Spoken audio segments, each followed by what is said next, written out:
वैसे अभी स्टार्ट करें, कल जो पढ़े थे क्या सर?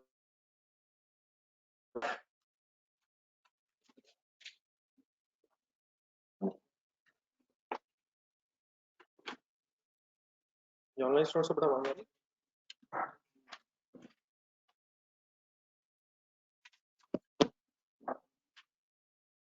एक नजर रिवाइज करना है, कल से रिलेटेड कोई क्वेश्चन है तो बताइए।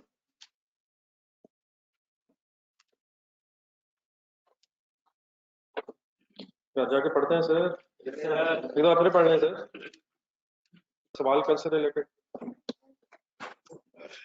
पिछले क्वेश्चंस फाइल है ना? ये ऑनलाइन स्टूडेंट्स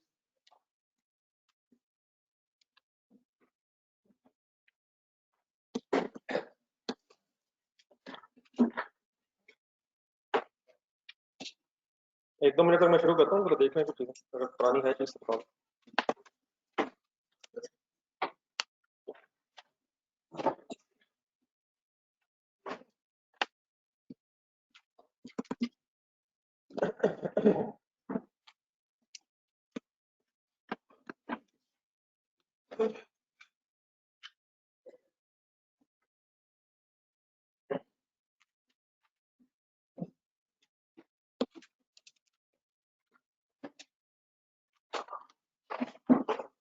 तो सर आप कुछ पूछ रहे थे?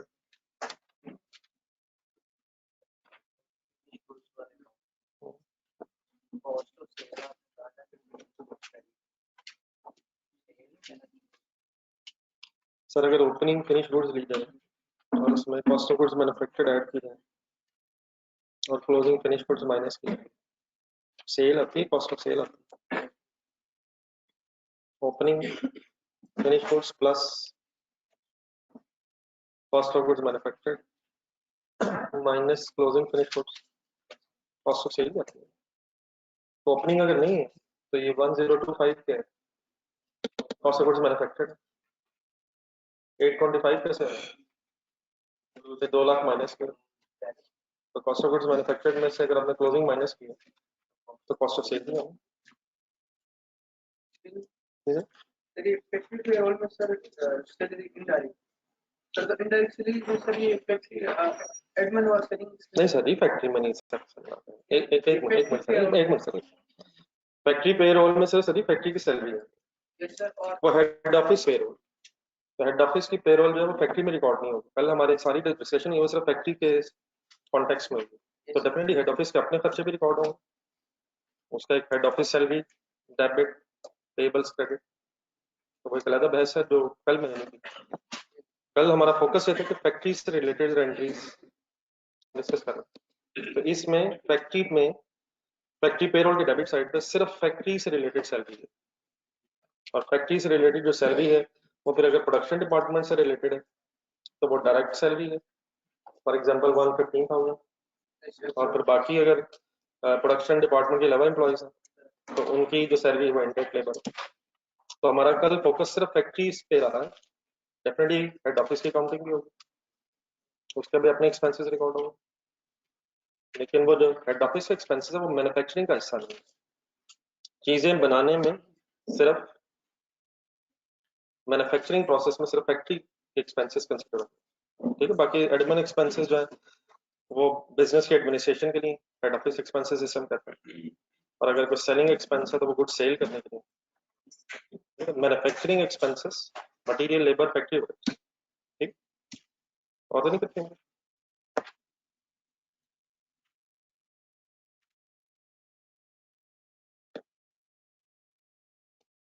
जी जैन साहब, अगर इन्फॉर्मेशन होगी तो करेंगे, कल अब अगर डाटा नहीं था तो इसका ये मतलब नहीं कि इंडायरेक्ट मटेरियल सेग्रीगेट नहीं करेंगे, अगर इंडायरेक्ट मटेरियल होगा तो वो भी किसका पार्ट बनेगा, ये सबको पता है।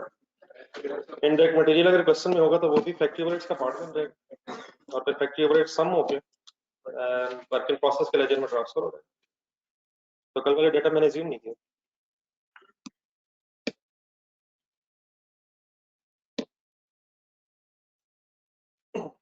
ये डायरेक्ट लेबर जो है वो डायरेक्टली रॉ मटेरियल कंज्यूम में ऐड हो रही है और फैक्ट्री ओवरहेड्स पहले एक्यूमुलेट हो रहे हैं और फिर मटेरियल लेबर में ऐड होकर मैन्युफैक्चरिंग कॉस्ट में। ठीक है सर।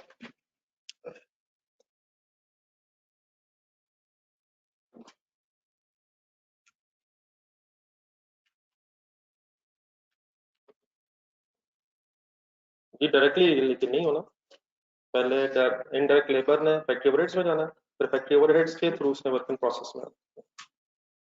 ठीक है।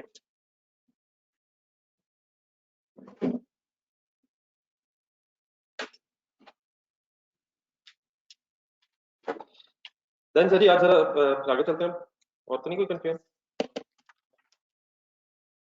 आज जरा हम अब फोकस करेंगे जरा ये वर्क इन प्रोसेस का लेजर देखेंगे। वर्क इन प्रोसेस के लेजर में क्या क्या नजर आ रहा है आपको?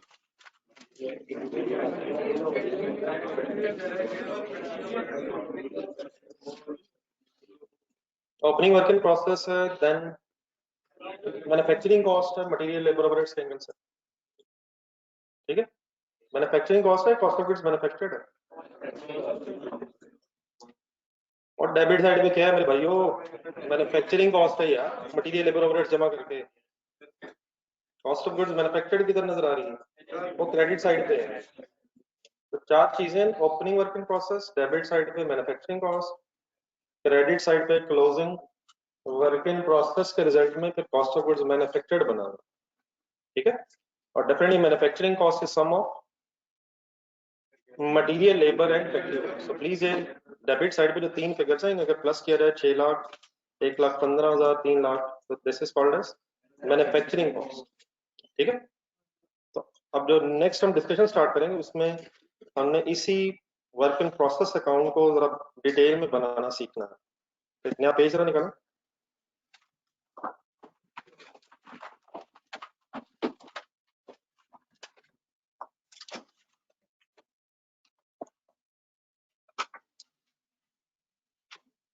ये कौन सा वो कैलकुलेटर पे है sir 3 lakh?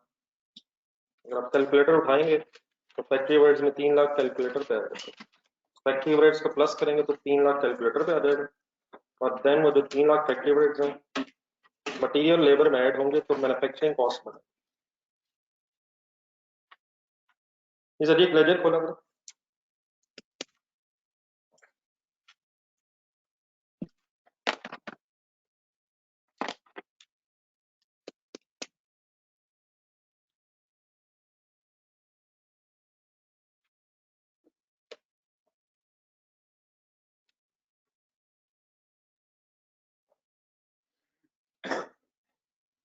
Work in process के नाम से एक लेजर खोलो।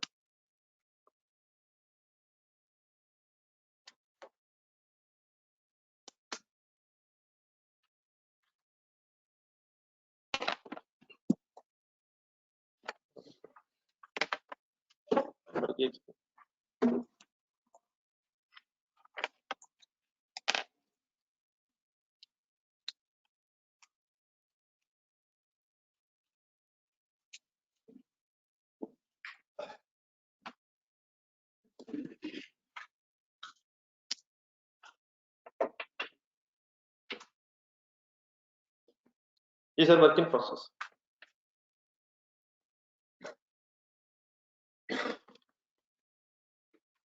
लेकिन बेटा इसी लेजर को कभी कभी पूरे वर्ड्स लिखने की बजाय सिर्फ प्रोसेस अकाउंट ही कहा जाता है।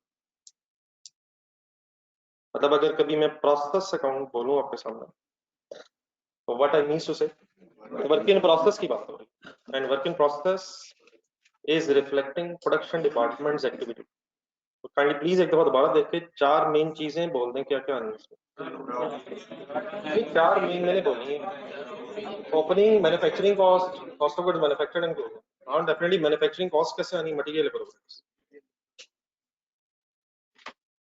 देन सर 2 मिनट मुझे दे दें। अब ये जो वर्क इन प्रोसेस का बड़ा लेजर होता है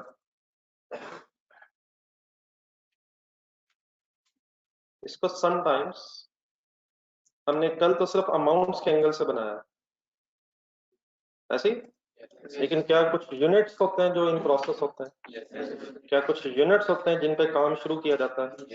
और क्या कुछ यूनिट्स होते हैं जो बन जाते हैं? और क्या कुछ यूनिट्स होते हैं जो इन प्रोसेस एंड में पड़े होते हैं? तो उसमें कुछ यूनिट्स पे काम किया जा रहा है। इस डिस्कशन में जो मैं शुरू करूंगा यूनिट्स का और अमाउंट्स का, साथ साथ हम एक रिकॉर्ड मेंटेन करेंगे। मीन्स टू से, एक मिनट जरा बात मैं पूरी करूंगा। लेट्स अज्यूम 800 यूनिट्स मैंने ब्रॉट डाउन लिखे हैं। क्या है ये? नहीं वो तो ठीक है, मतलब क्या समराइज है? 800 यूनिट्स पे पीरियड के स्टार्ट पे काम हो रहा था।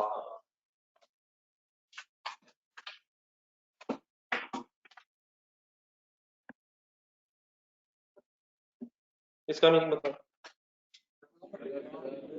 ये प्रोसेस अकाउंट है। प्रोसेस अकाउंट में मटेरियल कहाँ से है? स्टोर रूम से मंगवाया। तो कितने यूनिट्स और मंगलवा लिए? तो रेफरेंस देख के जरा कोई एंट्री बोला। इसलिए मटेरियल इशू है, मटेरियल इशू है जो इनपुट है सॉर्ट ऑफ इस मैन्युफैक्चरिंग प्रोसेस में। इनपुट कहाँ से है? मटेरियल स्टोर रूम से। मटेरियल स्टोर रूम से। अब अगर मैं आपसे कहूँ कि 1300 यूनिट्स सीडी है इस वर्क इन प्रोसेस अकाउंट में, तो इसका मतलब पीरियड के एंड पे 1300 यूनिट्स पे भी काम हो रहा था, हो रहा है, हो रहा है। तो लेट्स अज्यूम अगर कोई यूनिट लॉस नहीं हुआ प्रोसेस में, क्या लॉस भी हो सकता है? फिर वो नॉर्मल भी हो सकता है, नॉर्मल भी हो सकता है। नॉर्मल क्या होता है? जो एक्सपेक्टेड हो, और अगर अबव एक्सपेक्टेड हो जाए तो लेट्स अज्यूम कोई अभी लॉस नहीं है। अगर लॉस नहीं है तो कैलकुलेट कर लेना।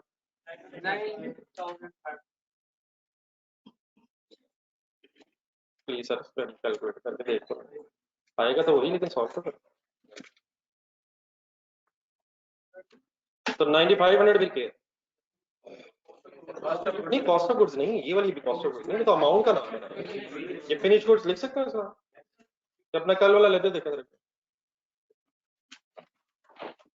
वो ठीक है। इसकी जो अमाउंट आएगी वो कॉस्ट ऑफ गुड्स मैन्युफैक्चर्ड की अमाउंट आएगी, लेकिन ये क्या है? ये फिनिश गुड्स के वो यूनिट्स जो बन गए होंगे, इससे आउटपुट कह सकता हूँ?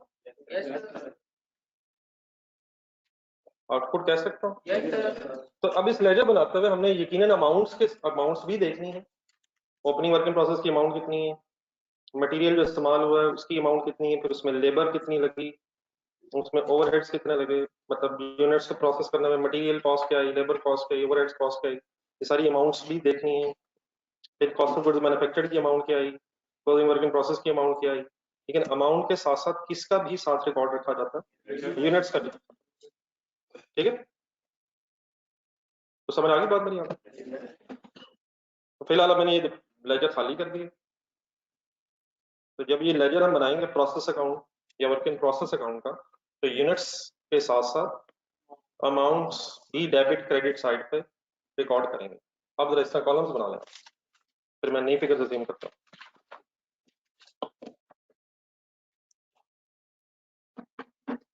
आज की इस डिस्कशन में कोई मटेरियल अकाउंट की बहस नहीं हो रही, कोई फिनिश गुड्स अकाउंट की बहस नहीं है। सारा फोकस किस लेजर पे रखना है? Work in process account.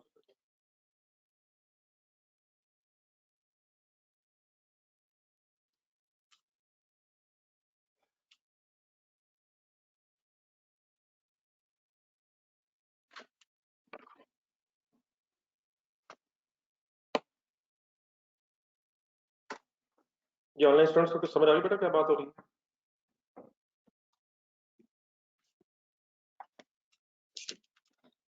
Please, ये आपके सामने एक लेजर है। इस लेजर की कितनी साइड है? दो से ज्यादा ना बना दीजिएगा, दो साइड्स ही हैं, डेबिट साइड और क्रेडिट साइड। डेबिट साइड पे कौन कौन से कॉलम्स हैं? यूनिट्स और अमाउंट का। और सिमिलरली क्रेडिट साइड पे भी कौन कौन से कॉलम है? तो डेबिट और क्रेडिट साइड ऑफ यूनिट्स भी है ये, और डेबिट और क्रेडिट साइड ऑफ अमाउंट्स भी। प्लीज कोई कंफ्यूजन?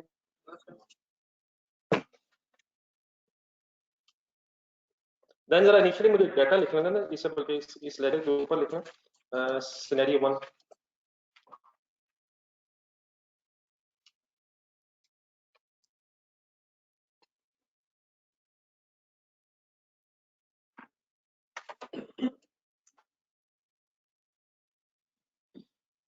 इनिशियली इस डिस्कशन में मैं अभी अज्यूम करूंगा, बस अब लिखना छोड़ देना कि पीरियड के स्टार्ट पे भी कोई यूनिट्स इन प्रोसेस नहीं थे, और लेट्स अज्यूम पीरियड के एंड पे भी कोई यूनिट्स इन प्रोसेस नहीं है।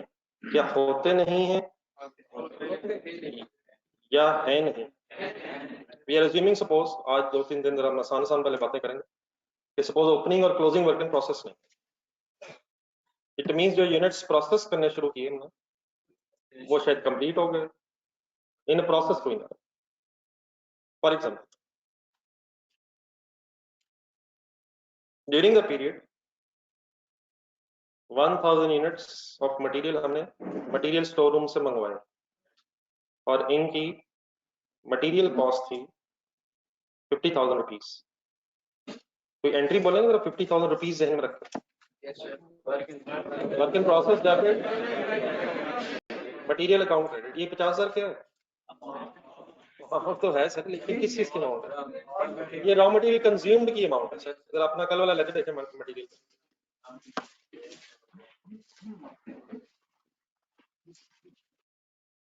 ये रॉ मटेरियल कंज्यूम्ड की अमाउंट है। कहां से कहां आई है और ये कितने यूनिट्स की अमाउंट है? वो 1000। ठीक हो गया? ठीक हो गया sir. Then sir suppose direct labour add हुई 30,000 रुपीज। फैक्ट्री के साथ मैंने क्या लिखा? फैक्ट्री पेरोल को एंट्री बोले ना सर, ना सर, इस वक्त नहीं, इस वक्त नहीं। ये वो ट्रांसफर एंट्री है जो पहले उधर हुई होगी, उधर से इधर आई होगी, तो रेफरेंसेस देख के एंट्री बोलना। Work in process debit, factory payroll credit, ये डायरेक्ट सैलरी है या दोनों ही है? ये सिर्फ डायरेक्ट है, ये सिर्फ डायरेक्ट है। इनडायरेक्ट किधर गई होगी? फिर वहां से यहाँ भी आनी है, वो ठीक है, इकट्ठी होगी। Let's say during the year के फैक्ट्री ओवरहेड से सपोज 20,000 फिगर्स डिफरेंटली इस अगर मैं अज्यूम कर रहा हूँ तो समझ आ गई है तक बात? मटेरियल, लेबर और फैक्ट्री ओवरहेड्स का अगर सम करें तो ये 1 लाख बन जाएगा। 50,000, 30,000 and 20,000, this 1 lakh is manufacturing. तो सपोज 1000 यूनिट्स जो प्रोसेस हुए इस पीरियड में, उन पे मैन्युफैक्चरिंग कॉस्ट इनकर हुई 1 लाख यूनिट्स। यूनिट्स है रुपीस, कितने यूनिट्स कितने रुपीस? 1000 यूनिट्स की manufacturing cost 1 lakh rupees. Then बेटा सपोज इस प्रोडक्शन प्रोसेस में नॉर्मल लॉस एक्सपेक्टेड था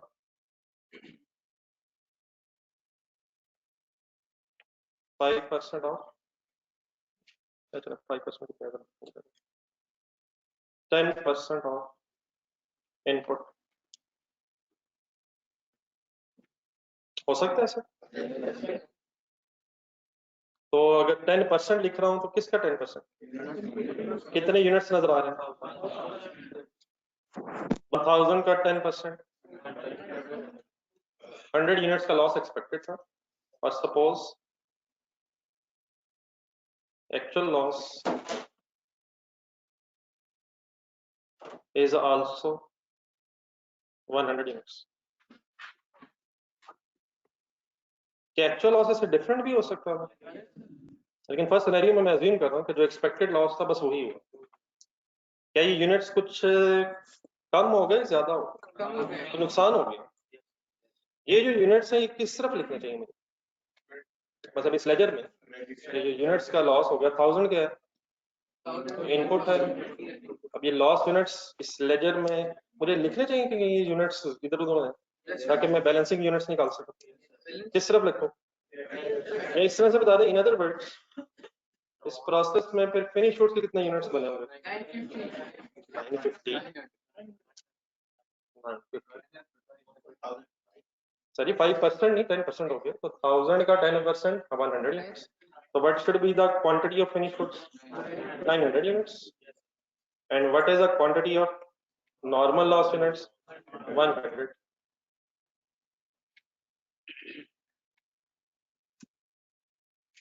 ठीक है, मैं किस तरफ लिख रहा हूँ चीजें?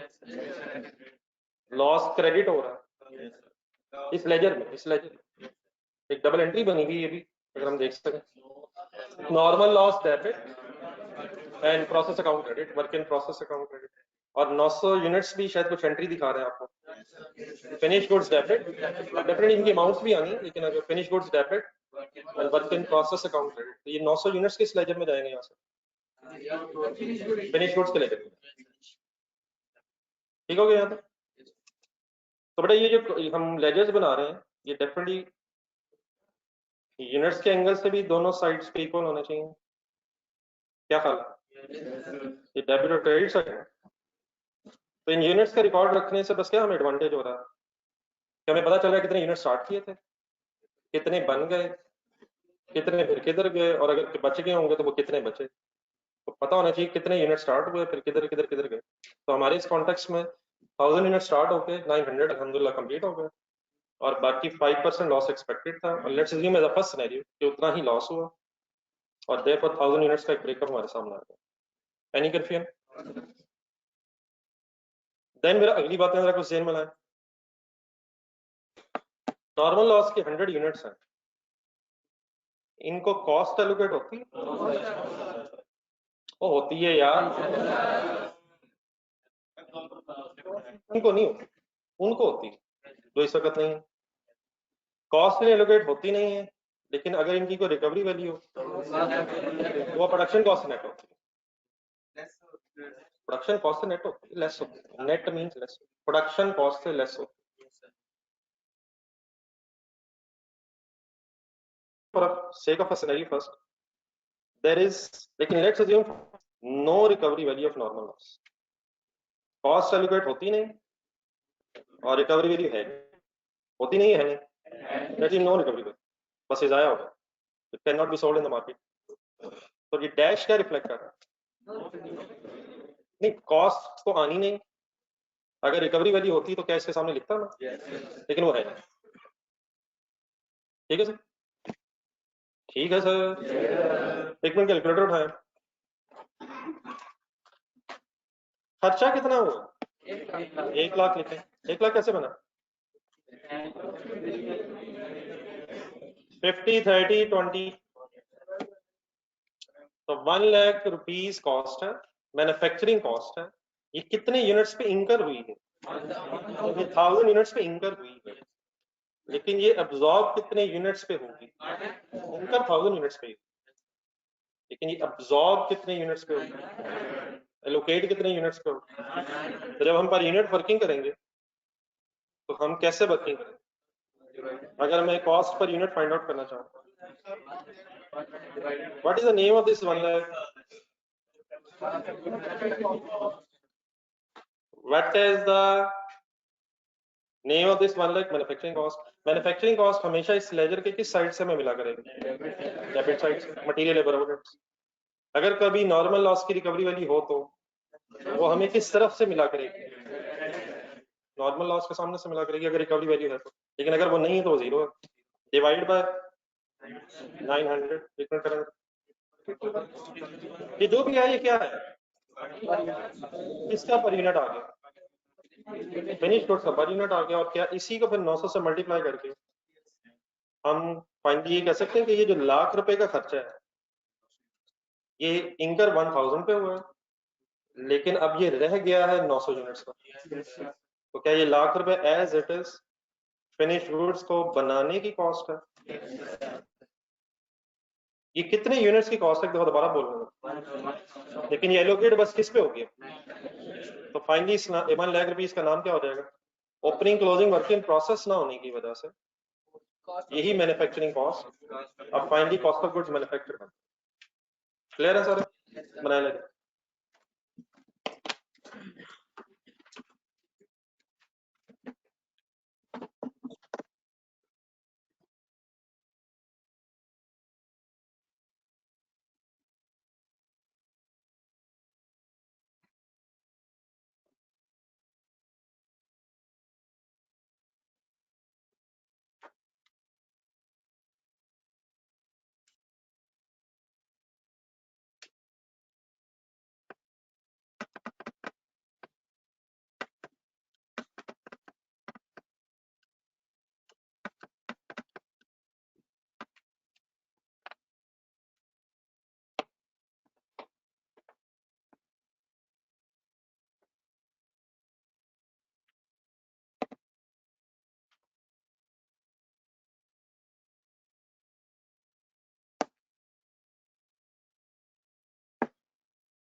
ये ऑनलाइन स्टूडेंट्स का आइडिया लिख के बता दिए।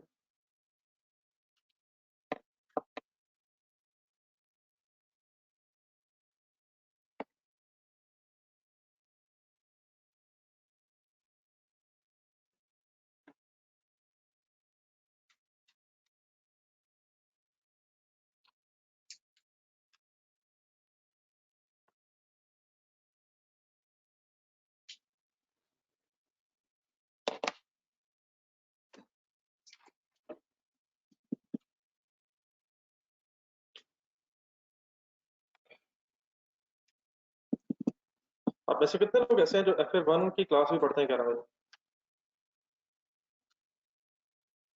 11 बजे FA1 की क्लास भी पढ़ते हैं और उनका फिर 1.5 घंटा रास्ते वाला खाली, बस ही नहीं, दरम्यान में 1.5 आवर खाली आता है, तो ऐसे वो ज़ाया हो रहा है, वो तो उसके कोई यूटिलाइजेशन का सोच रहा हूँ। आधा घंटा उसकी यूटिलाइजेशन के लिए 1 घंटा उसके नाश्ता करना है, ठीक, हाफ एन आवर का। बोरियत होती है, समझ नहीं आती कहाँ जाए।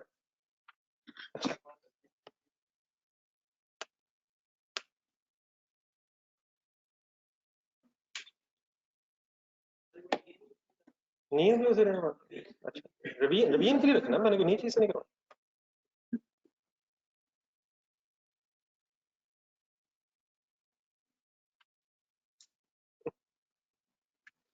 इसका मतलब मेरी आवाज बिल्कुल ठीक जाती है अगर पढ़ाई से रिलेटेड ना हो तो। सारी दुनिया अब शुरू होगी, वरना मैं पूछ बोल भाईजान, हेलो भाईजान, ओके है, नो है, ये लिख लिया सर,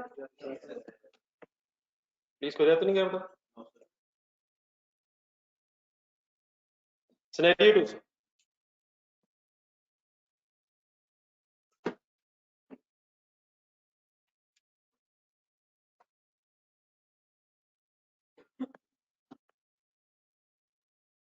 मेरा ख्याल 1 मिनट जरा पेशेंस दिखा, बात पूरी समझ लें जिस हमने पहले समझी। अगर कोई लिख रहा है तो बता दिया करेंगे, नोट कर लिया।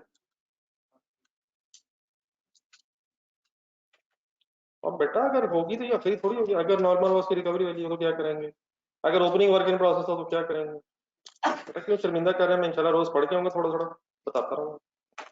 अगर ये हो गया तो वो तो नहीं करेंगे, लेकिन अगर वो हो गया तो क्या करेंगे। Please don't waste your time by writing these questions. क्या बात खत्म होगी अब शुरू होने लगी?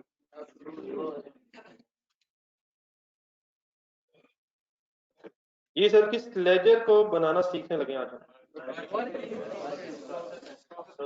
लेकिन बेटा वर्क इन प्रोसेस को आहिस्ता आहिस्ता हम बस प्रोसेस अकाउंट कह दिए, लेकिन प्लीज जहन से नहीं निकालना कि हम बनाओ वर्क इन प्रोसेस अकाउंट ही नहीं, ठीक है जी डियर। ड्रॉप डाउन आज की डिस्कशन में अभी नहीं है। लेट्स अज्यूम ना यूनिट स्टार्ट में थे जो बन रहे थे, इट मींस लास्ट के सारे कंप्लीट हो गए थे, और इस साल के एंड में भी कोई ऐसे यूनिट नहीं था जिन पे अगले साल कोई काम होना था।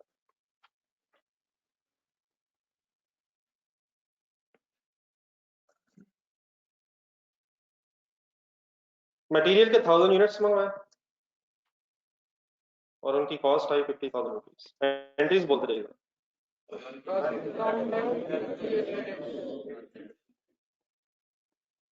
डायरेक्ट लेबर कॉस्ट इंक्र हुई 30,000, process account debit, factory payroll credit, work in process account debit, factory overheads credit, finish goods के 900 यूनिट्स पर। Let's assume normal loss once again, 10% of input expected, which means how many units? 100 units normal loss। लेकिन suppose बेटा इन 100 units की अब recovery value है, cost आनी नहीं, लेकिन सपोज रिकवरी वैल्यू है। Let's assume 1 unit has a recovery value of 10 rupees, so 100 into 10 is equal to 1000। Please ये 1000 क्या है? नॉर्मल लॉस के सामने कभी भी कॉस्ट नहीं आएगी। कोई भी अमाउंट अगर लिखी है तो वो क्या होगा, इसकी रिकवरी वैल्यू। तो I am assuming suppose every unit of normal loss can be sold for ₹10. So 1000 into 10, sorry 100 into 10, 1000 rupees is a recovery। Clear है यहाँ तक? यूनिट्स हमारे अल्हम्दुलिल्लाह बैंक हो गए।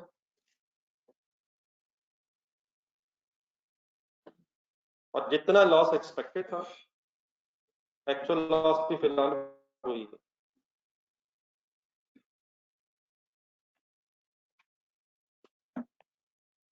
एक नजर देख लें यहाँ पे कोई confusion. What is the only difference between first and second scenario? Amounts भी सेम रखी हैं, यूनिट्स भी सेम रखे हैं, सवाए रिकवरी वैल्यू के every other thing is same. अब बताएं मैन्युफैक्चरिंग कॉस्ट कितनी? नहीं सर, मैन्युफैक्चरिंग कॉस्ट 1,00,000 ही है, 1,00,000 ही है, लेकिन अब उस लाख में से 1000 माइनस हो, तो क्या ये जो 900 यूनिट्स बने हैं इनकी अब नेट मैन्युफैक्चरिंग कॉस्ट 99,000 रुपीज ऐसे ही है ना? अगर 1000 नहीं था तो फर्स्ट सिनेरियो देखें जल्दी से देखें, क्या मैन्युफैक्चरिंग कॉस्ट ही उनकी टोटल कॉस्ट थी, लेकिन अब 1000 रिकवर होने से फिर नेट मैन्युफैक्चरिंग कॉस्ट 99,000। ठीक है, इस केस में अगर मैंने पर यूनिट निकालना हो तो कैसे निकालूं, डिवीजन कैसे करूं? कुछ मैं वर्ड्स ऐसे बोलूंगा जो आपने रिटेन रखने हैं, और आप चाहे नहीं भी बोलेंगे मैं जरूर बोलूंगा। मैन्युफैक्चरिंग कॉस्ट उठाया करेंगे लेजर की किस साइड से,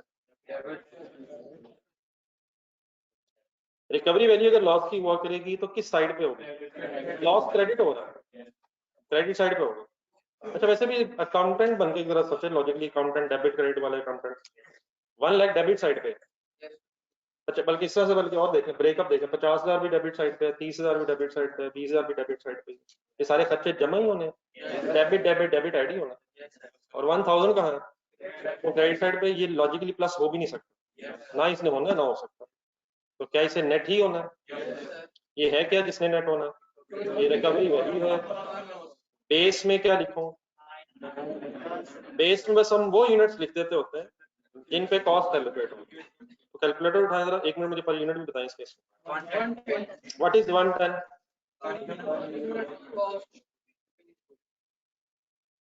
per unit cost of 900 units. तो ये अगर 1000 ना होता तो what is the per unit cost, अगर ये 1000 रुपया ना होता वो 1000 रुपये रिकवरी वैल्यू वाला, तो 1 लाख डिवाइड बाय, नहीं 1 लाख इनिशियली डिवाइड बाय 1000 नहीं होना था, नहीं नहीं मतलब कहने का मेरा मतलब है 100 रुपीज पर यूनिट कॉस्ट बनती है, इधर से 100 इनपुट के एंगल से, लेकिन उस 1 लाख में डिस्ट्रीब्यूट कितने से होना था, 900 पे। पिछले सिनेरियो में देखें वहां पर यूनिट क्या बन रहा था, 111 की बजाय यहाँ 110 की बना, तो क्या रिकवरी वैल्यू आ जाने की वजह से मैन्युफैक्चरिंग कॉस्ट रिड्यूस होगी, नेट होगी।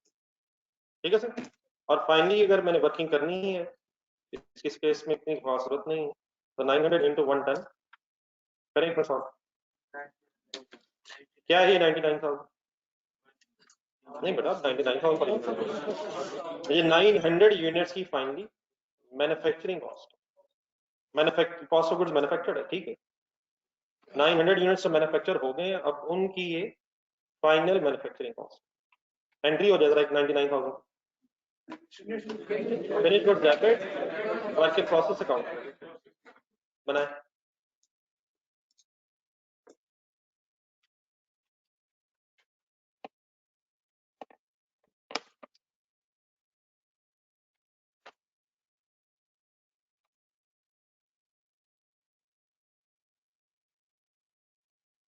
अच्छा सॉरी, ये टोटल ऊपर वाले में भी कर दीजिएगा, टोटल दोनों तरफ होना चाहिए, ये कंप्लीट करना है, लेकिन ऊपर वाले लेजर में शायद मैंने अमाउंट्स नहीं लिखे, दोनों साइड्स को टोटल करके बैलेंस उसी तरह करना जिसका कोई भी लेजर बैलेंस होता है, यूनिट्स के एंगल से भी और अमाउंट्स के एंगल से।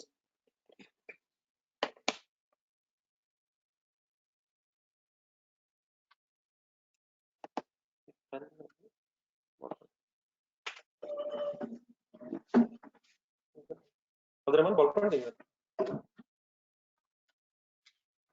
मिल गया।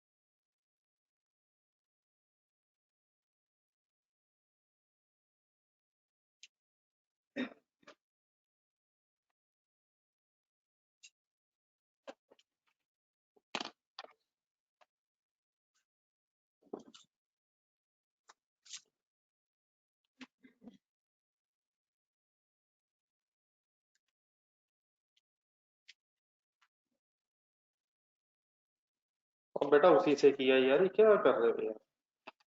ओ उसी से किया है।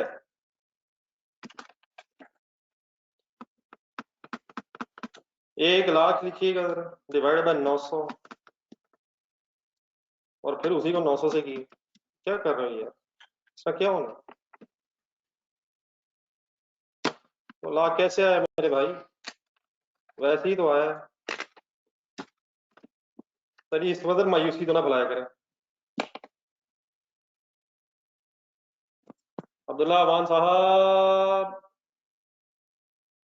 वही किया है सर।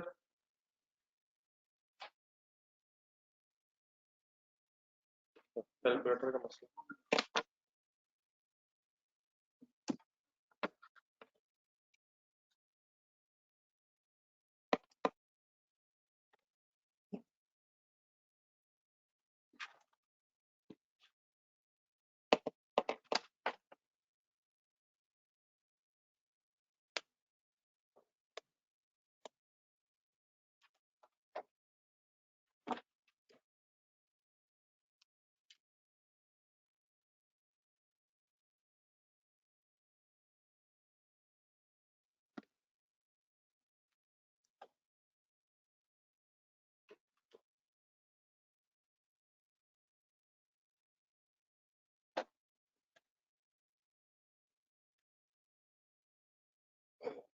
ये नोट कर लिया। Yes sir.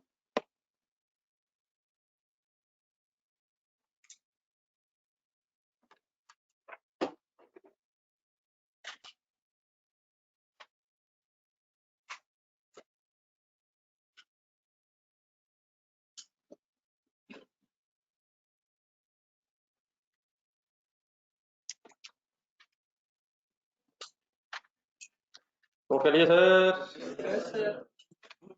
सर सिनेरियो नहीं बनाना सर जी, क्या हो गया यार, बता ठीक है क्या हो गया? आपको बताए बगैर मैंने एक नया काम कर दिया है, वो रिजॉल्व करना सर। ये सर जी जरा नॉर्मल लॉस पे फोकस करना थोड़ी देर। ये लेजर के रेफरेंसेस देख के मुझे बता सकते हैं मैंने एक एंट्री की हुई है? बोलिए क्या की हुई? Normal loss debit. Once again patience kindly please. कितने रुपए से?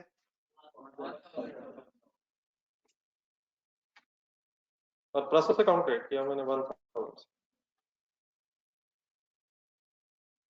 ऐसे किया अभी ना देखें बेटा, पहले बात पूरी समझ लें। नॉर्मल लॉस की रिकवरी वैल्यू की एंट्री आपने पहले भी जिंदगी में सुनी हुई है मेरे से। अपने रजिस्टर में पीछे रहे, बहुत पीछे, जहां लॉसेस कई दफा मैंने डिस्कस किए थे आपसे।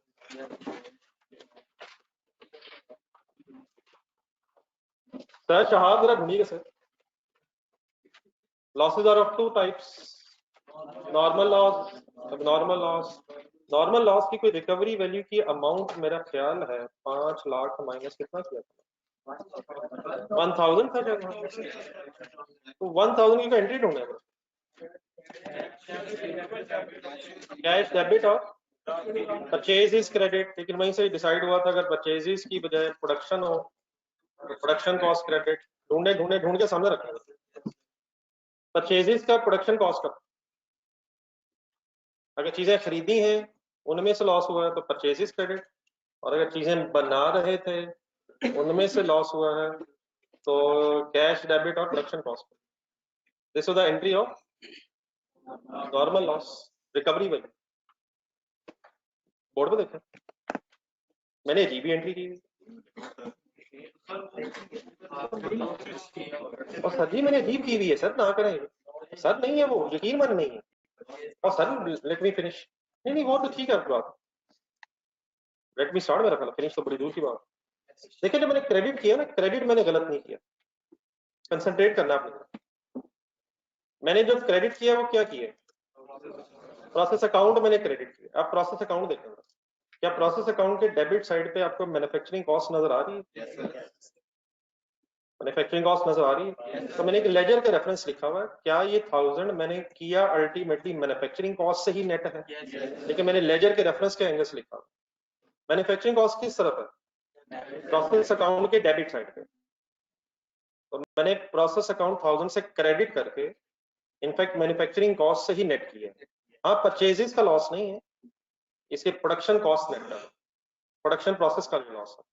तो प्रोसेस अकाउंट जो मैंने क्रेडिट किया है, ये मेरा ख्याल है मैंने वही किया है, मींस मैन्युफैक्चरिंग कॉस्ट अब बाद में लिखेंगे सब कुछ।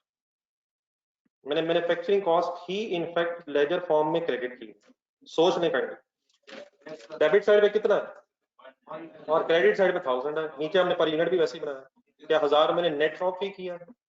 तो क्रेडिट मैंने वही किया है विद अ डिफरेंट नेम कह रहे हैं या लेजर का रेफरेंस लिख के, जो हमने पहले किया। वहां परचेजेस क्यों है? वो परचेजेस का लॉस था। यहाँ मैन्युफैक्चरिंग क्यों लिख रहा हूँ? ये मैन्युफैक्चरिंग प्रोसेस है और प्रोडक्ट प्रोसेस अकाउंट के वो डेबिट साइड पे। Any confusion in the process account credit? हाँ ये नया वर्ड तो है लेकिन ये नई चीज प्लीज नहीं, अगर आपको लगती है तो बता दो। अब अपनी एंट्री का दूसरा हिस्सा देखें। अपनी आपने कैश डेबिट किया हुआ, मैंने नहीं कैश डेबिट किया, मैंने नॉर्मल लॉस के नाम से कोई लेजर बना दिया। तो इसका बेटा मकसद सिर्फ ये है, ये जो मैंने किया है मैंने भी वही कर देना जो अभी आपने किया, लेकिन प्रोसीजर ये है प्रोसेस अकाउंटिंग में ये लेजर बनाते हुए कि नॉर्मल लॉस पहले उसके अकाउंट में ले जाए, मत डरिएगा, रिलैक्स रहिएगा। इस नाम से लेजर खोल रहा हूं मैं, ये एंट्री देखें लेजर के अंदर, कोई रेफरेंस जहन में रख के मुझे बताएंगे इस तरफ, इसमें किस तरफ आएगा? तो वंस अगेन यूनिट्स और अमाउंट्स दोनों के एंगल से होगा। ये सिर्फ इसलिए है कि हम जरा यूनिट्स का रिकॉर्ड भी सही मेंटेन रख सकें। तो अगर इस एंट्री को देखा जाए तो इसकी पोस्टिंग कैसे होगी? Normal loss debit process account credit, posting ठीक है मेरी? यूनिट्स बताएं, 100, अमाउंट बताएं, क्या है सामने रिकवरी वैल्यू? तो इनिशियली ये लेजर में डेबिट साइड बिजनेस पे करा दे।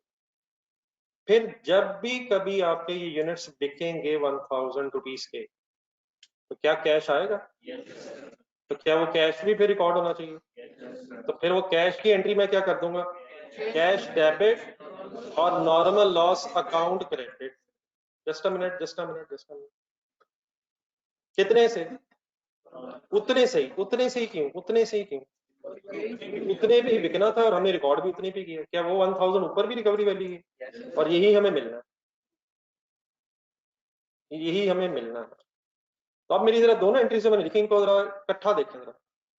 क्या नॉर्मल लॉस डेबिट और क्रेडिट नीचे वाली एंट्री में होके आपस में कैंसिल हो जाना?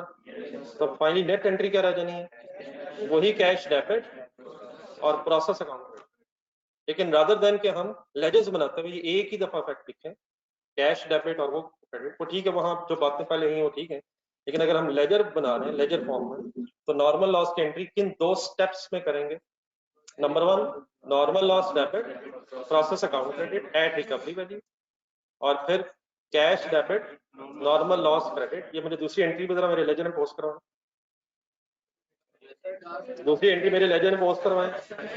यकीनन कैश का कोई अपना लेजर होगा, उसमें डेबिट होगी अमाउंट, लेकिन नॉर्मल लॉस के लेजर में किस तरफ ये अमाउंट आ जाएगी? 100 यूनिट्स, 1000 रुपीज। तो ये लेजर हमेशा बैलेंस हो जाएगा अनलेस कोई मैं नई बात बताऊं। ये लेजर खोलें, एंट्रीज भी लिखें और लेजर भी खोलें, खुला खुला लिखें, स्पेस बचाना हमारा इश्यू नहीं है।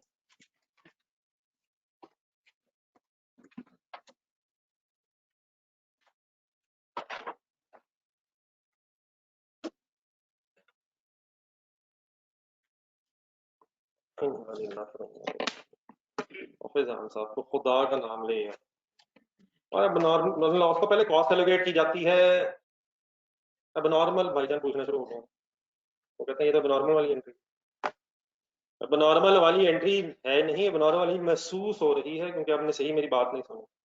अब नॉर्मल लॉस को कॉस्ट डेबिट होती है, ये रिकवरी वैल्यू डेबिट हुई हुई है, ठीक है फैजान।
नहीं, प्रोसेस अकाउंट के नीचे मैंने नहीं लिखा मैन्युफैक्चरिंग कॉस्ट, प्रोसेस अकाउंट के नीचे मैंने मैन्युफैक्चरिंग कॉस्ट लिखने का मतलब है कि प्रोसेस अकाउंट क्रेडिट करने से मेरी मुराद कि मैं मैन्युफैक्चरिंग कॉस्ट क्रेडिट कर रहा हूँ, लाख रुपए में से माइनस कर रहा हूँ।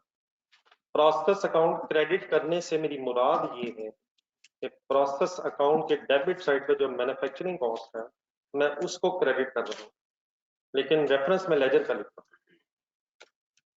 इस लेजर में ये मैन्युफैक्चरिंग कॉस्ट पड़ी है प्रोसेस अकाउंट के डेबिट साइड पे, तो प्रोसेस अकाउंट क्रेडिट करने से मेरी मुराद कि मैं manufacturing cost in fact credit कर रहा हूँ, तो मेरा ब्रैकेट में लिखने का मतलब मैं क्या क्रेडिट कर रहा हूँ प्रोसेस अकाउंट में, वो मैंने उसका नाम लिखा नहीं। ये ऑनलाइन स्टूडेंट्स काइंडली प्लीज लिखे।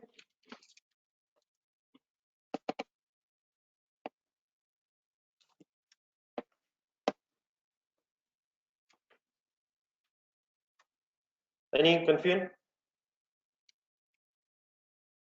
तो प्रोसेस अकाउंटिंग करते हुए नॉर्मल लॉस की एंट्री क्या करेंगे,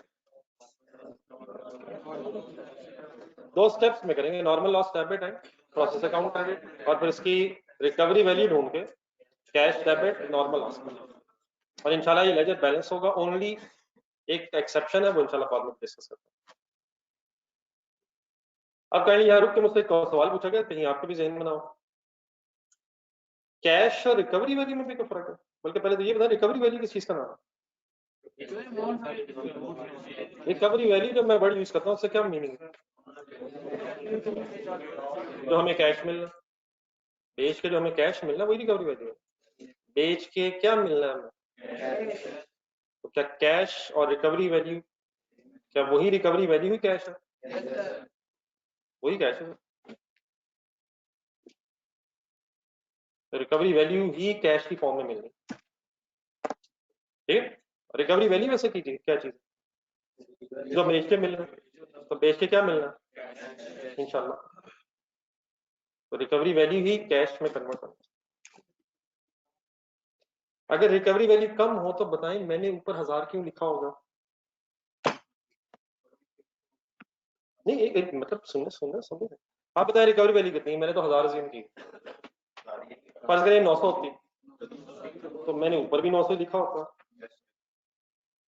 और मैं नीचे भी 900 लिखा।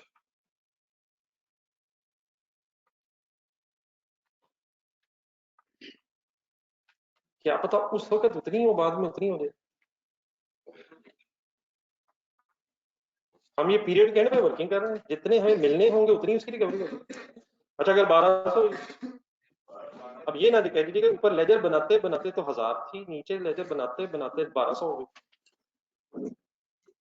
ये तो ऊपर इसी तरह होता है, लेजर बनाते बनाते तो नहीं। हमने लेजर बनाने से पहले ये अपनी काउंटिंग करने से पहले क्या डिसीजन लिया होगा कि ये कितने पे बिकने हैं, कितने पे बिकने हैं, और होपफुली लेजर बनाते बनाते अगर फर्ज करें ये 1200 बिकने तो हम ऊपर भी 1200 बिकें। अगर नीचे आते आते हमें पता चल गया नहीं ये तो 1200 के बिक जाएंगे तो फौरन वापस भाग के जाएंगे ऊपर 1200 लिखेंगे। ऊपर क्या है 1000 रिकवरी वैल्यू, नीचे क्या है, तो ऊपर वाले लेजर में अगर 1000 है तो नीचे वाले लेजर में 900। अगर होगा तो हम फौरन ऊपर जाकर भी 900 लिखना, और नीचे अगर 1200 होने लगे ऊपर में आगे फटाफट ठीक करना। तो दोनों वही सेम है। तो ये वाला अगर रहने दें, बाकी बहुत से अगर है लेकिन ये वाला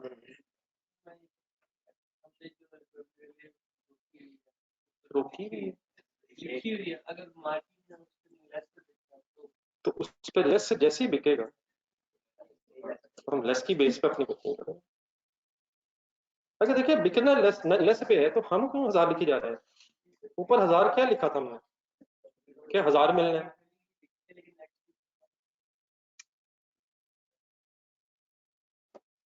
चलिए इंशाल्लाह पेपर से पता चल जाएगा।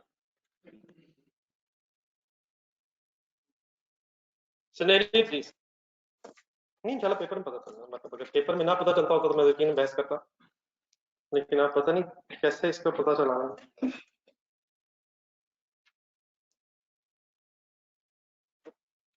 अभी बताइए लेजेस कब बन रहे होंगे,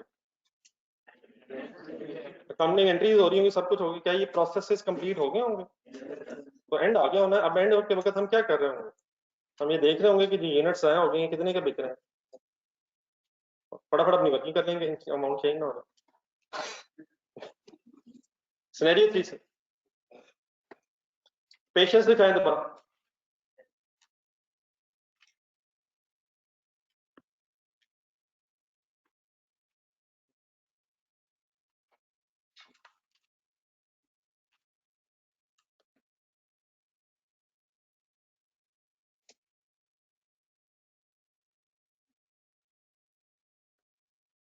ये फॉर्मेट बना लीजिए, जैसे बस फॉर्मेट बना के पहले से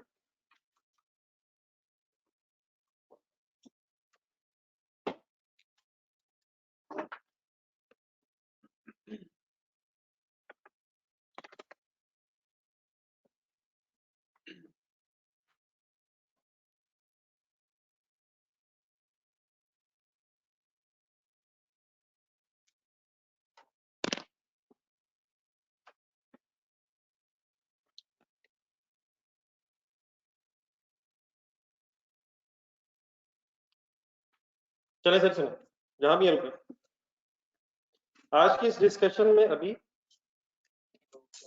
ब्रॉड डाउन कैरिड डाउन नहीं है,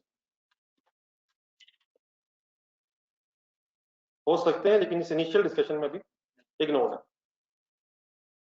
मटेरियल के यूनिट्स आपने मंगवाए 1000, 50,000 रुपए उनकी कॉस्ट थी, फैक्ट्री पेरोल का खर्चा, डायरेक्ट लेबर का 30,000, फैक्ट्री ओवरहेड्स 20,000, यहां तक same. Normal losses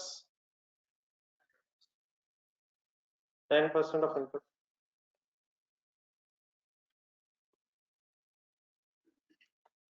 actual losses, actual loss is suppose 200 units,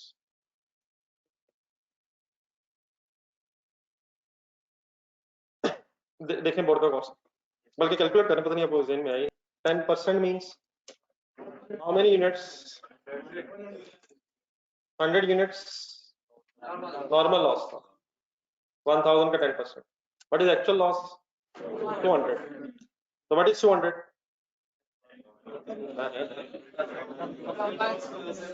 आप मेरी बात बहुत गौर से सुनिए. आप मुझे ये बताएं कि नॉर्मल लॉस के सामने कितने यूनिट्स लिखे? अब ये बताएं फिनिश्ड गुड्स के यूनिट्स बने कितने होंगे? फिनिश्ड गुड्स के यूनिट्स बने कितने होंगे?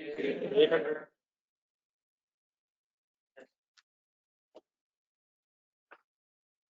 लेकिन ये यूनिट्स बैलेंस क्यों नहीं हो रहे? क्या कुछ एक्सपेक्टेशन से ज्यादा यूनिट्स भी लॉस होंगे?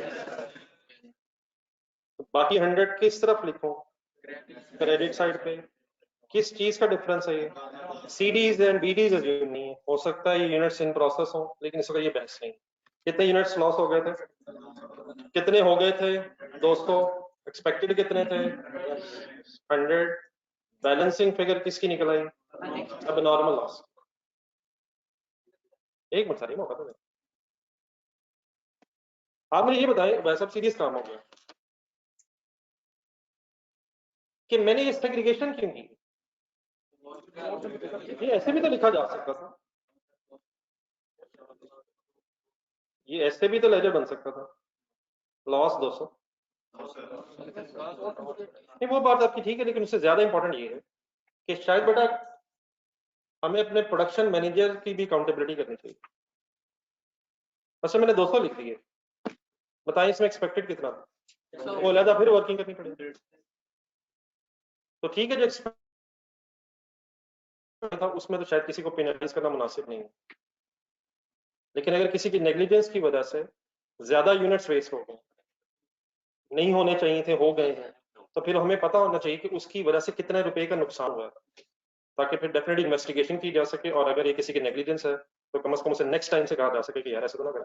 मोबाइल ऑफ करके काम किया था शायद मान लो, लेकिन कम से कम एहसास दिलाने की जरूरत है कि इन यूनिट्स के बारे में फजूल में ऐसे लोगों को तंग करने की जरूरत नहीं. एम्प्लॉइज को ऐसे तंग ना करें, उसकी कोई जरूरत नहीं. नॉर्मल लॉस जो होना ही था. तो अगर हम लॉस इकट्ठा लिख लें तो अगर किसी की बैड परफॉर्मेंस है और एक्सपेक्टेड परफॉर्मेंस खराब होनी है, एक्सपेक्टेड और अनएक्सपेक्टेड परफॉर्मेंस मिक्सअप हो जाए, तो why this segregation is important? ताकि हम अकाउंटेबिलिटी कर सकें और देख सकें कि क्या वही हुआ जो एक्सपेक्टेड था या उससे ज्यादा नुकसान हो गया. और एक लास्ट सिनेरियो भी अब आपके जहन में आना चाहिए. समटाइम्स ये भी हो सकता है कि अच्छा काम करने की वजह से वो एक्सपेक्टेड लॉस शायद रिड्यूस हो जाए. तो आप उस तरफ ना चली जाइएगा अगर वो हो जाए, अगर वो होने लगा इंशाल्लाह. अभी फिलहाल क्या हुआ? क्या एक्सपेक्टेशन से लॉस ज्यादा हो गया? तो नॉर्मल लॉस के सामने हमेशा एक्सपेक्टेड लॉस आया करेगा. नॉर्मल लॉस कहते ही क्यों है? सोच लें, तसल्ली सोच लें, मैंने हमेशा वर्ड लगा दिया. हमेशा नॉर्मल लॉस के सामने हम एक्सपेक्टेड लिखेंगे तो बैलेंसिंग फिगर्स का पता चलेगा. मतलब मैं 200 लिख दूं सामने तो बैलेंसिंग फिगर नहीं नजर आएगी. लेकिन अब बैलेंसिंग फिगर क्यों नजर आना शुरू हो गई? बैलेंसिंग फिगर क्यों नजर आना शुरू हो गई? क्योंकि मैंने एक्चुअल लॉस नहीं लिखा. मैंने नॉर्मल लॉस के सामने एक्चुअल लॉस नहीं लिखा. देख लें मैंने क्या लिखा. सिनेरियो 1 से शुरू करें. सिनेरियो 1 में मैंने नॉर्मल लॉस के सामने क्या लिखा? यूनिट्स के एंगल से नहीं. मैंने सिनेरियो 1 में यूनिट्स के एंगल से मैंने कितने यूनिट्स लिखे हैं? 100. एक्सपेक्टेड लिखे हैं. हाँ, कोई बैलेंसिंग फिगर अगर नहीं नजर आ रही, इसका मतलब है कि जो एक्सपेक्टेड था वही एक्चुअल भी है. 1000 थे, 900 अल्हम्दुलिल्लाह बन गए. 100 एक्सपेक्टेड थे और 100 ही एक्चुअल भी हैं. हमें कोई बैलेंसिंग फिगर नजर नहीं आ रही, एक्सपेक्टेड ही एक्चुअल है. लेकिन लिखा 100 कौन सा? एक्सपेक्टेड वाला लिखा है. सेकंड सिनेरियो देखें, रुपीस की बात नहीं हो रही, इस वक्त यूनिट्स की डिस्कशन हो रही. सेकंड सिनेरियो में भी 100 एक्सपेक्टेड थे, लेकिन बैलेंसिंग फिगर ना होने का मतलब वही एक्चुअल भी है. लेकिन अब जरा हिम्मत कीजिएगा, मैंने आपसे रिक्वेस्ट की है, अब जरा देखें जरा सिनेरियो थी. कितने यूनिट्स एक्सपेक्टेड थे? 100 एक्सपेक्टेड 100 थे. नॉर्मल लॉस के सामने लिखे हैं. लेकिन what is the actual loss? वो 100, वो 200 कहाँ है भाई? अब जमा करना पड़ना। ये जो बैलेंसिंग फिगर 100 आ गई, ये क्या है? ये बैलेंसिंग है। अब नॉर्मल लॉस किसे कहते हैं? Over and up. तो क्या 200 यूनिट्स लॉस हो गए? तो 200 कैसे पता चलेगा फिर? इन दोनों को सम करना पड़ेगा। इट मींस 1000 भी लॉस हुआ है, जो एक्सपेक्टेड था वो भी हुआ है, और अबव एक्सपेक्टेड भी 1000 यूनिट्स लॉस हुए हैं। तो what is the actual loss in this case? 200 units. और उसका एक ब्रेकअप है कि 100 नॉर्मल था और above 100 balancing figure is abnormal loss.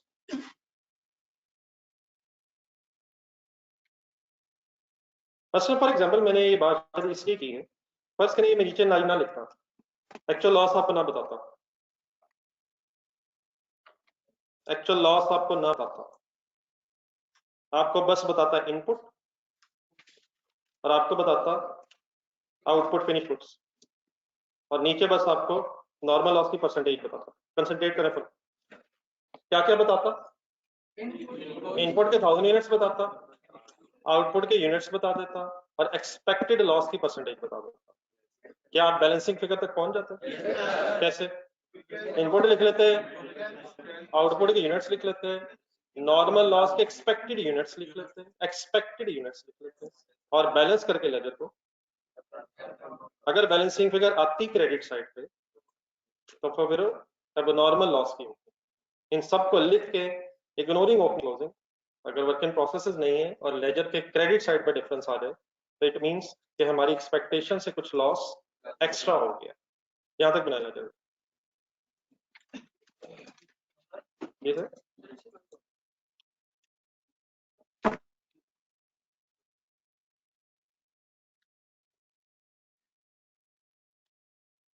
ये ऑनलाइन स्टूडेंट्स थोड़ा क्लियर?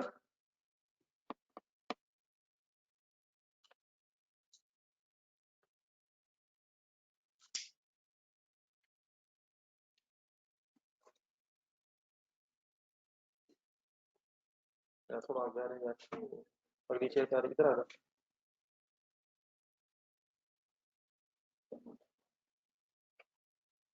इधर आ रहा, ये सफेद था, आ जाते बराबर।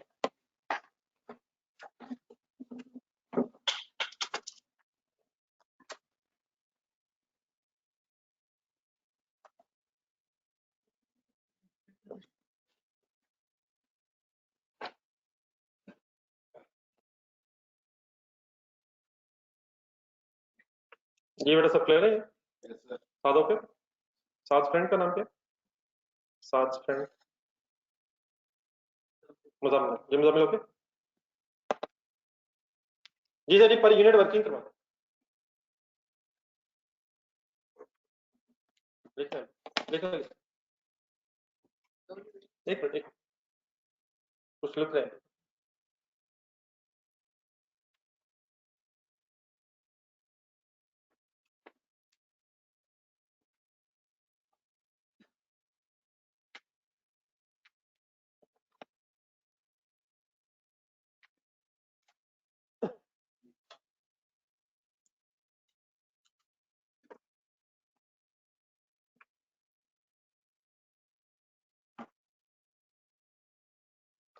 चले सर जी, लिखना छोड़े, गौर से दोबारा देखें। फर्ज करें नॉर्मल लॉस की रिकवरी वैल्यू नहीं है तो कॉस्ट एलोकेट होती है। बार बार सोच के बस खत्म करें, कॉस्ट एलोकेट होनी नहीं, और फर्ज करें रिकवरी वैल्यू है नहीं, डैश हो गई।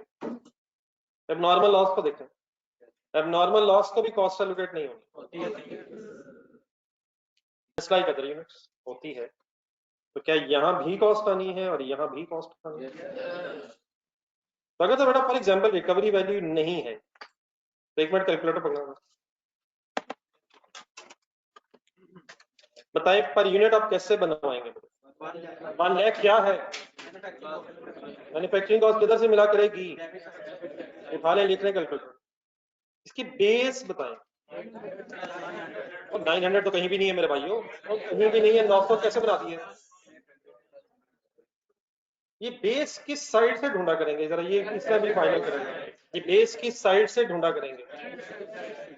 इसके एक एक्सेप्शन है जो आप बोल रहे हैं, बिल्कुल ठीक है, फिलहाल जो आपने बोला, इसको बेस हमेशा क्रेडिट साइड पे से ढूंढा करेंगे, अनलेस वो बाद में बात होगी। तो क्रेडिट साइड पे किस पे कॉस्ट आनी है? 800 और प्लस 100। कौन सा वाला प्लस 100? तो 900 should be the base.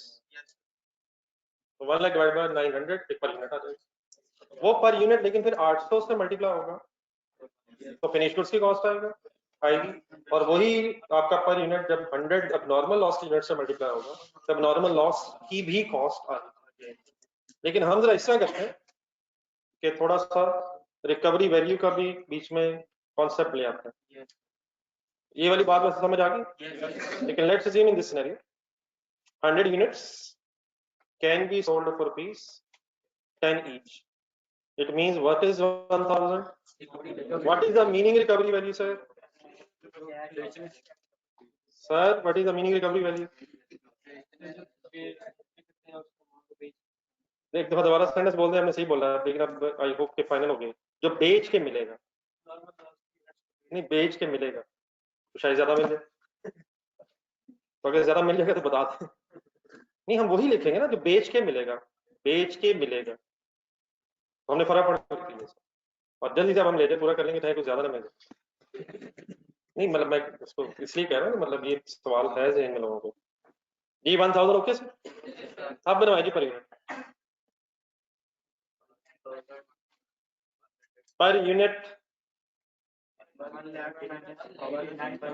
1 lakh manufacturing cost minus 1000 divided by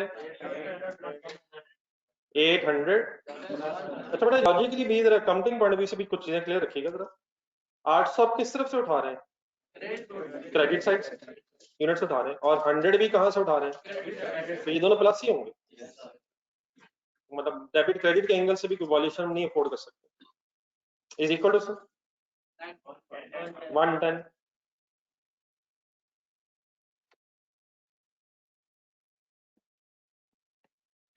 what is 110? किस चीज का?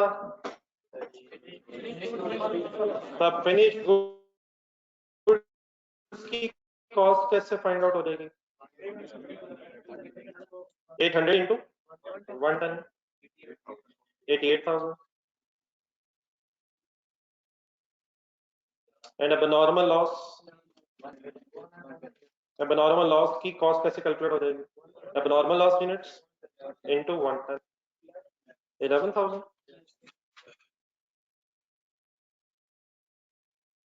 88,000 11,000 88,000 की एंट्री बोला।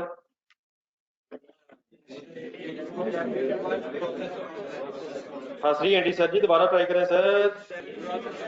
Finish goods debit, process account credit and normal loss की एंट्री।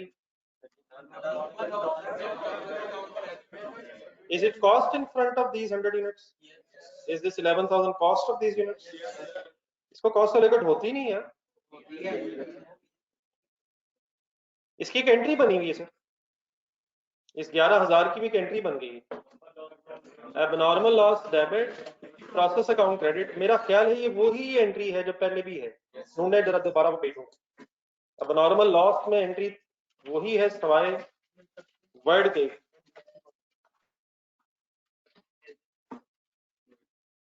एबनॉर्मल लॉस की कॉस्ट की अमाउंट कितनी थी? 25,000। 25,000 की एंट्री ढूंढे, यहाँ भी आके लिखे जरा। नहीं पहले भी देखने क्लियर है, वो परचेजेस की जगह बस प्रोसेस अकाउंट आ रहा है मैन्युफैक्चरिंग वाला। तो what is the double entry? Abnormal loss debit and process account credit. लेकिन क्या इसकी भी कोई रिकवरी वैल्यू हो सकती है? तो आते हैं उस पर भी जरा एक एंट्री लिखा है इसका।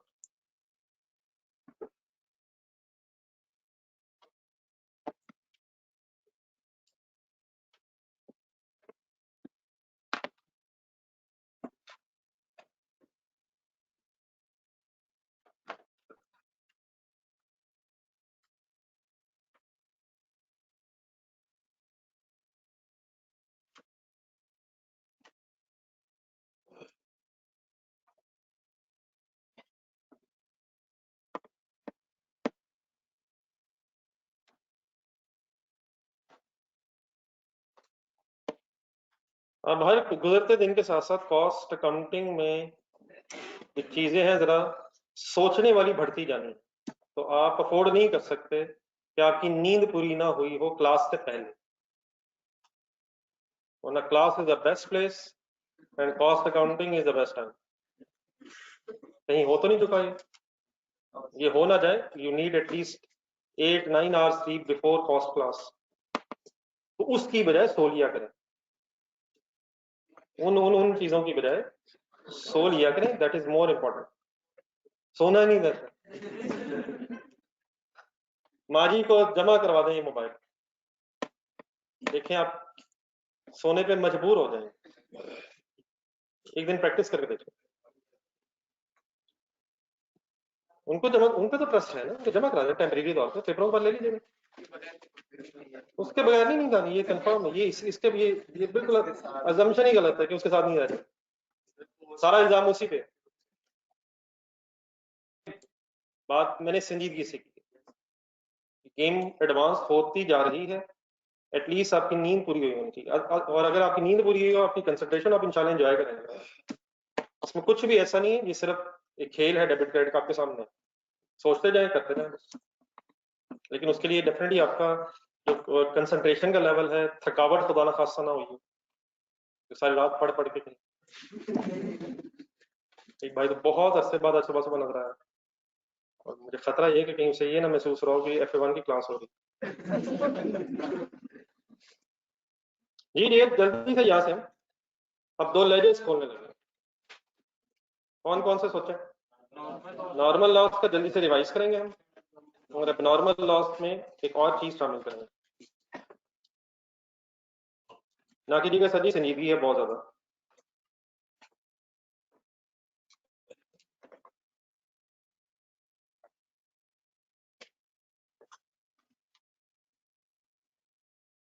नॉर्मल और नॉर्मल लॉस के लेजेस भी यूनिट्स और अमाउंट्स के एंगल से बनेंगे, खुले खुले साफ सुथरा बनाइएगा, जरूरी नहीं कि आप सामने सामने बना लें, ऊपर नीचे चाहे बनाना, मेरे पास इस तरह स्पेस ज्यादा होती है, आप ऊपर नीचे बना सकते हैं। थोड़ा सा कैंडिडेट स्पीड अप और एक थर्ड सिनेरियो कम से कम आपके सामने फोर्थ सॉरी रख दिया जाए तो अच्छा है, ताकि आप कल सोचते रहे कि ये क्या हो गया।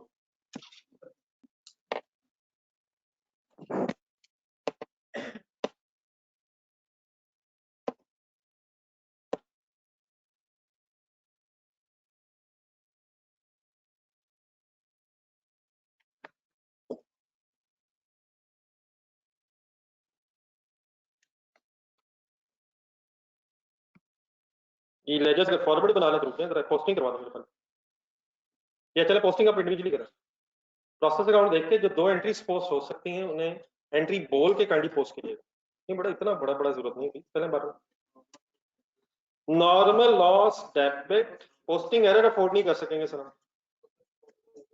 Normal loss debit process account credit कैसे, 100 units against 1000 rupees of what, अब normal loss debit process account credit 100 units against 11,000 what cost,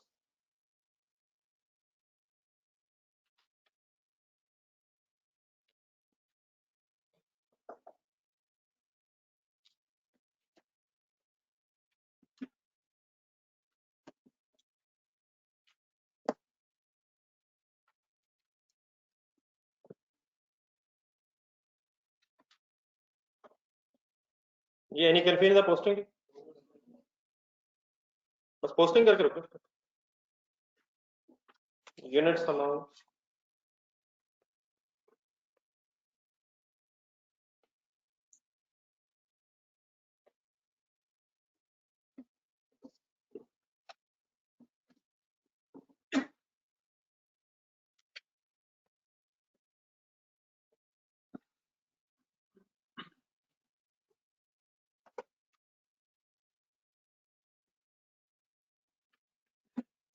ji sir जी, नॉर्मल लॉस अकाउंट बैलेंस करवा दो सर जी।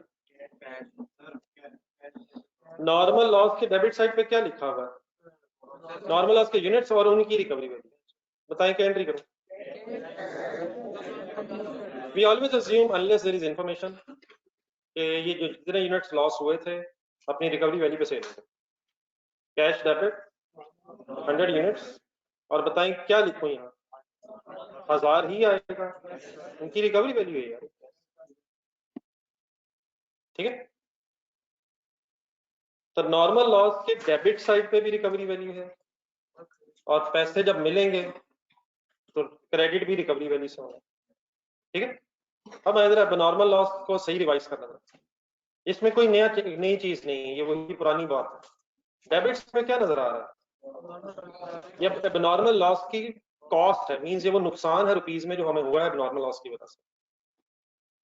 ठीक है, क्या इसकी रिकवरी वैल्यू, अब रिकवरी वैल्यू से मुराद यहाँ क्या है, क्या इनको बेच के कुछ पैसे मिल सकते हैं, तो 11,000 ही मिलेंगे, ये डिफरेंट हो सकते हैं। अल्लाह करे 11,000 से ज्यादा मिल जाए, फिर तो हम शायद अपना मेन बिजनेस छोड़ देंगे। मैंने कहा पहले मैं एक्सेप्शन डिस्कस कर रहा, मिल जाए तो अल्हम्दुलिल्लाह, मिल जाए तो इतना देखना। फॉर एग्जाम्पल 11,000 की बजाय 15,000 मिल गए, अब 11,000 है क्या, पहले ये क्लियर करना।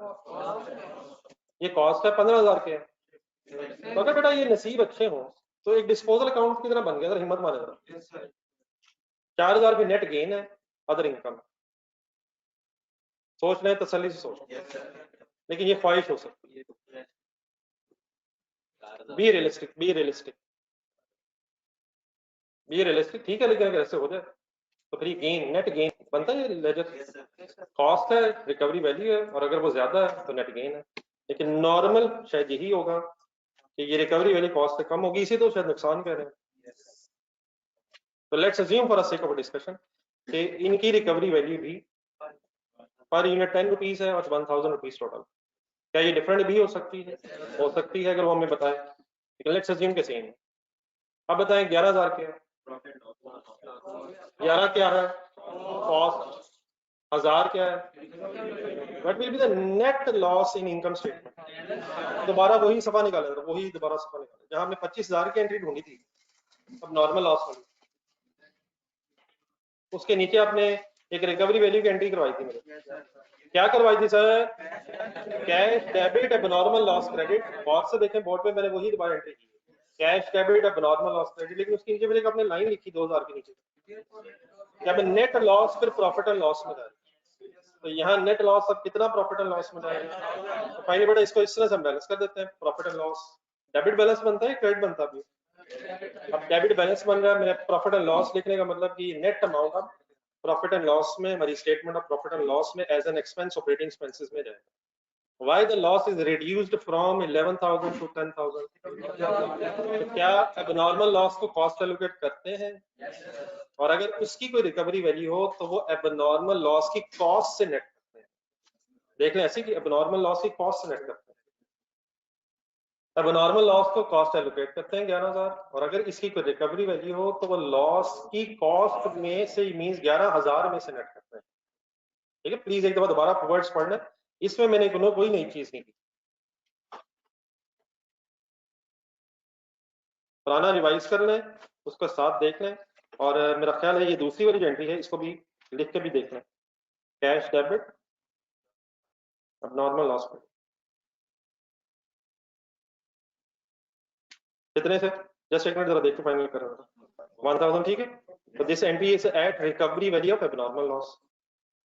फाइनली फिर इन दोनों लेजेस की दोनों साइड्स का टोटल भी सेम होना चाहिए विद रिस्पेक्ट टू यूनिट्स भी और अमाउंट भी।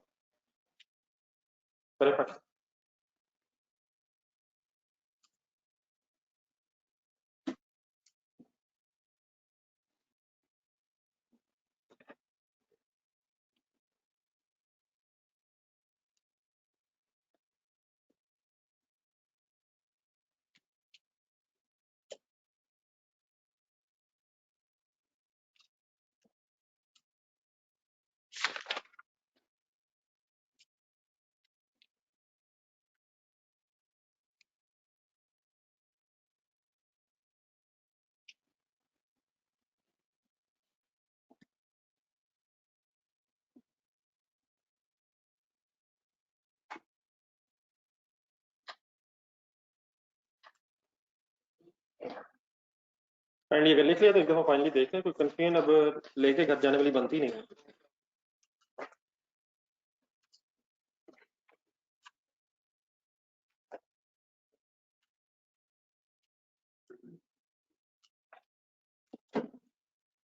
जी डियर ऑनलाइन स्टूडेंट्स, को कंफ्यूजन? जी सर, सर ये एक्सपेक्टेड तो आज रहने दें परसों से। मैं तो चाह रहा था आज हो जाता, लेकिन अब टाइम कम है। क्या लॉस एक्सपेक्टेशन से ज्यादा हो सकता है? लेकिन क्या एक्सपेक्टेशन से कम भी हो सकता है? ये सर यही जो सीडी बैलेंस है फाइनली प्रॉफिट लॉस में एक्सपेंस के तौर पर जाएगा। ये ठीक है जी मोहसिन साहब। तो वो 4 सिनेरियो उधर रह गए, उसमें अगर एक्सपेक्टेड लॉस से ज्यादा लॉस हो जाए ये तो बात हो गई है, लेकिन अगर एक्सपेक्टेड लॉस से कम हो जाए तो वो रह गई है। लेकिन उठते उठते जरा एक चीज, जरा इंटरेस्टिंग सी चीज देख के उठिएगा। देखिए बेटा, ये तीनों सिनेरियोज में नंबर 1 में सिर्फ नॉर्मल लॉस था, रिकवरी वैल्यू नहीं थी। अपना रजिस्टर देखना चाहें तो वो देखो।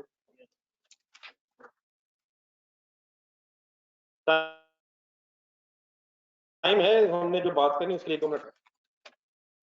फर्स्ट सिनेरियो था नॉर्मल लॉस था लेकिन रिकवरी वैल्यू नहीं थी। सेकंड सिनेरियो में नॉर्मल लॉस था, रिकवरी वैल्यू नहीं, रिकवरी वैल्यू भी थी सॉरी। और थर्ड में अब नॉर्मल लॉस भी था, नॉर्मल लॉस भी था और रिकवरी वैल्यू ऑफ दोनों थी। एक चीज इंटरेस्टिंग नोट करने वाली है, सिनेरियो 1 का पर यूनिट हो, सिनेरियो 2 का पर यूनिट हो या सिनेरियो 3 का पर यूनिट हो, बेस में यूनिट्स 900 ही हैं।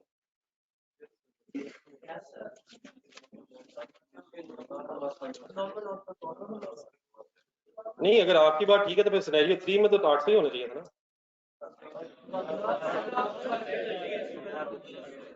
तो शायद बड़ा बेस में को रट्टा नहीं लगाने वाली बात फिलहाल की बात हो रही। शायद बेस में गौर से वर्ड सुना, एक्सपेक्टेड यूनिट्स है, एक्सपेक्टेड आउटपुट लिखी हुई। मतलब फर्स्ट सिनेरियो देखें, what was the input, what was the expected loss 100, so what was the expected units produced 900. second scenario के expected units 900. थर्ड में सोच के बताएं expected units, expected 900 थे लेकिन 800 बनने की वजह से 100 extra loss. expected units third scenario, एक मिनट देखें और से। what are the input units in scenario 3? 1000. what was the expected loss? 10%, which means 100. so what was expected units to be produced? actual units to be produced are 800. expected units की बात कर रहा हूं, तो base में शायद expected units ही बने हुए हैं सिनेरियो 3 में, लेकिन डेफिनेटली उनका एक ब्रेकअप है कि एक्सपेक्टेड यूनिट्स में से एक्चुअल 800 बने हैं और एक्सपेक्टेड में से 100 नहीं बने एबनॉर्मल लॉस की वजह से। तीनों की बेस सेम क्यों है? वो बात भी आपकी दिएगा, ठीक है कि उसमें नॉर्मल लॉस के यूनिट्स नहीं, वो सब में सेम है। नॉर्मल लॉस के यूनिट सब में सेम है, सब में 100 ही है। ठीक है जी, इंशाल्लाह ये बहस यहीं से शुरू करेंगे। काम जरा घर के लिए रखें। जॉइंट बाय प्रोडक्ट्स में आपने ऑर्गेनिक तो अल्हम्दुलिल्लाह कल रिवाइज भी किया। क्वेश्चन नंबर 2 बेटा एबीसी लिमिटेड लिखा हुआ है, मेरा ख्याल है ये ट्राई करना बनता है। लेट्स सी कि आप कहाँ तक पहुँचते हैं। मैं इस तरह करूँगा, इसकी एक अब कल संडे भी इसकी एक डिस्कशन आपके साथ शेयर करूँगा। अब ठीक है, अपना सॉल्व कर लीजिएगा, लेकिन अगर कहीं प्रॉब्लम आए तो मैं इसलिए डिस्कशन शेयर कर रहा हूँ कि मतलब वो कैंपस इनसाइड में जिस तरह आपका लेक्चर शेयर होता है, तो इस क्वेश्चन की एक डिस्कशन शेयर करूँगा आधे घंटे की। तो अगर कोई पॉइंट ना समझ आ रहा पहले उसमें सुन लीजिएगा, ताकि हमारा अगर मंडे को टाइम बच जाए। लेकिन अगर फिर भी इशू रह गया तो इंशाल्लाह डिस्कस कर लेंगे, ठीक है। तो इंशाल्लाह जी कल छुट्टी है सर, अब बंदी तो है, बाद में सोचो, कल तो पता नहीं बनती है नहीं, लेकिन कल है। तो question number 2 of joint and by product kindly please homework. अल्लाह हाफिज़। ये अब्दुर्रहमान भाईजान तो जरा नोट कर लें, एबीसी लिमिटेड की डिस्कशन शेयर कर लें 12:30 बजे। कि आपने जो फॉर्मल लॉस में डिस्पोजल नेट गेन वाली नहीं वो हो जाएगी आपसे हो जाएगी अगला